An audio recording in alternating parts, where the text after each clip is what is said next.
Guys, welcome to week 2 of Christmas at the Movies. Super excited. Obviously, I love Christmas. I don't know if you love Christmas. And as a pastor, the right answer, obviously, about why I love Christmas is because Jesus, right? Jesus is Emmanuel. He is God with us. And it's just such an amazing reminder, right, of the fact that God himself put on skin and came down to be with us lowly humans. But I don't know if I'm the only one, but I think sometimes, even though I know the right answer, right, is that Christmas is about God, it's about Jesus, it's about what he's done for us and the fact that he's here with us. I think sometimes I can make Christmas about other things. I'm sitting next to my Christmas tree, right? Like, it's awesome. I love the lights. I love the music. I love the movies. I love the presents. And if I'm not careful, I think there are times where I can make Christmas about what I really want. And even though I know the right answer, somewhere deep inside, if you quiz me or if you force me into a situation, I know I'm going to say, well, it's about Jesus. But I love all the other things about Christmas too. And if I'm not careful, sometimes I can make it about those other things even more than it is about Jesus. Which reminds me of one of my favorite Christmas movies. It's not as popular as last week we looked at Elf at the Christmas Party. It's not as popular, but it's a movie called I'll Be Home for Christmas. And it's about a boy, and he has a girlfriend, and he's trying to get this girl to go with him to the beach for Christmas. He's out in California, his family's back on the East Coast, and he doesn't want to go home. He wants to have fun, he wants to go to the beach, he wants to focus on himself for Christmas and make it about him. And so that's kind of where I'm going to leave you if you've never seen this movie. And take a look at this clip. Dad, hey, how are things at the office? Fine. We're all off for the holidays. I sent everybody home at noon today. Great. Getting ready for ski season? Yeah, I just got my bindings fixed. Look, Jake, I'm calling to find out about you. Are you still planning on coming home for Christmas? Gosh, I'd like to, but I gotta stick around campus and finish up that extra credit lab work. Because I got a call from my travel agent. He says that the ticket I sent you was cashed in for 2 tickets to Cabo San Lucas. He says somebody sabotaged his computer file. What kind of a world are we living in? Is the convenience of technology worth the loss of our privacy? Who would do such a thing? Where will it end, Dad? Look, I agreed to let you go off to school in California, but you haven't been home for the holidays since Mom died. I think it's time that we become a family again. Dad. If you were 18 years old, where would you rather be for Christmas? At home with your family or in Cabo on the beach with a beautiful girl? Allie's parents say she's coming home just like always. I just really want you home, son. Me too. As does Carolyn. No. And Tracy. We all want you home. Well, I just don't think I can get there. Not even if I, give you the Porsche? Excuse me? The Porsche? The 1957 Porsche? The same 1957 Porsche that we rebuilt by hand together with the kid glove interiors and the original paint? The 1957 Porsche? I'll tell you what. If you're home by the time we sit down to dinner, 6 o'clock, Christmas Eve, the car's yours. 6 o'clock, not 1 minute past, you understand? Yes, sir. We'll see you then. Great. Bye. You are mine. All mine. All right, so you saw that clip. So Jake, obviously, for Christmas, he's most concerned about himself. And even though his girlfriend doesn't want to go to the beach, she wants to go back home. Now, he has an incentive to go back home. She doesn't know what it is, right? But he has an incentive to go back home. So I'm just curious, in your instance, I'm going to throw out a quick table talk question, all right? So why do you think we make Christmas about the things that we want? That's question number 1.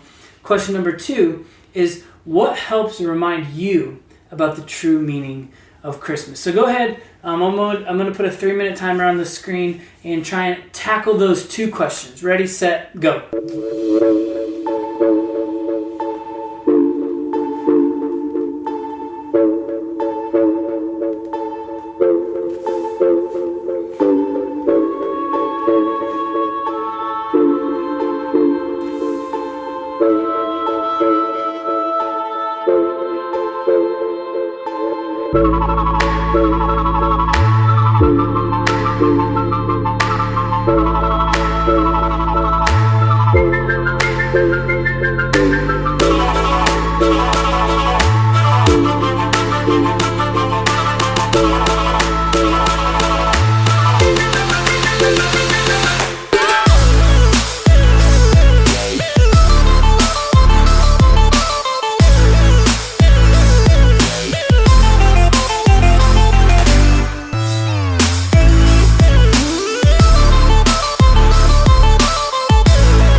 Okay, let's go ahead and reel this back in. So for those of you who've not seen the movie, so what happens is he has this incentive. He's going to go ahead. He's going to take his girlfriend back home, and he gets into kind of the wrong situation with the wrong crowd, and he ends up dressed in a Santa suit. It's glued onto him, and he's in the middle of the desert. And so he just goes on this crazy journey to get back home. It's a really cool movie. I would encourage some of you guys to go ahead and check it out. But what ultimately happens is through his journey and the interactions that he has with different people all along the way, he discovers and finds the true meaning of Christmas. So go ahead and take a look at this clip.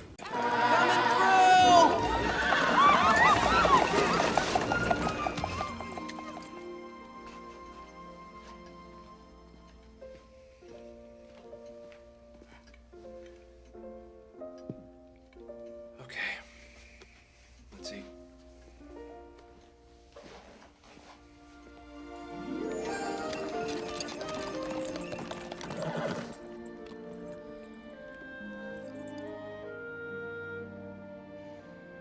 What time is it? It's 5:59.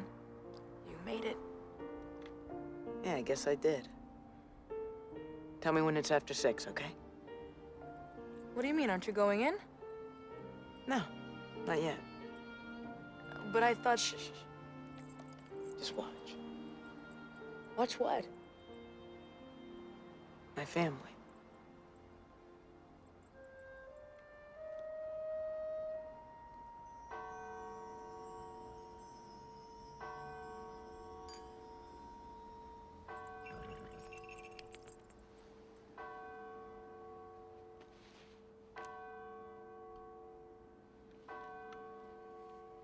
Well, guess it's about time I went home for Christmas.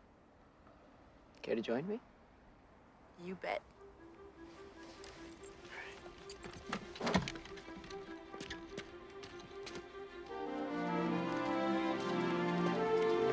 Hey, everybody! Merry Christmas!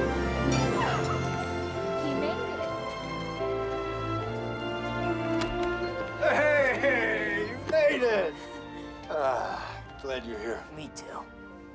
Did you have a hard time getting here? Oh, piece of cake. What's with the Santa suit? Long story, Dad. Hey, Oh, you stink. farting dog cargo hold longer story. Well, son, she's yours. But Dad, I didn't make it home on time. Don't be silly. You were just a few seconds late. Here. No, deal's a deal. Besides, she isn't ready yet. What do you mean? Oh, we're not really finished fixing her up yet, are we? I mean, I'm sure it's gonna take us a bunch more Christmases together to get all the work done. Don't you think? Yeah. 30 or 40 at least. Okay, so Jake has found the true meaning of Christmas. And according to this movie, I'll Be Home for Christmas, according to this movie, the true meaning of Christmas is family. And family is amazing, and you should spend time with family, and on Christmas Eve and Christmas Day, you should spend a ton of time with family. But if we wind it all the way back to the very beginning, we're reminded that Jesus came to be with us. And like I said earlier at the beginning of this video, that Jesus, another word is Emmanuel, or God with us. So literally God, from up above, emptied himself. It's called the kenosis, right? He emptied himself and he put on skin, he put on flesh, and became a human just like us. I once heard a missionary put it this way. He said, you see that termite hill over there? He was a missionary in Africa. He said, did you see that termite hill over there? Talking to another missionary. He said, yes. He said, it would be like me having such a love and heart and compassion for those termites that I transform myself into a termite and go live among them and show them the ultimate termite way to live, the way to find true life and satisfaction. So Jesus modeled that for us.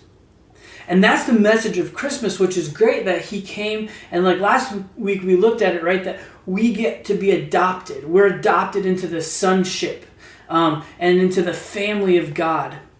But when we're adopted into it, when we identify ourselves with Christ, then one of the questions should be is, if we're now sons and daughters of the King, then how should we live our lives?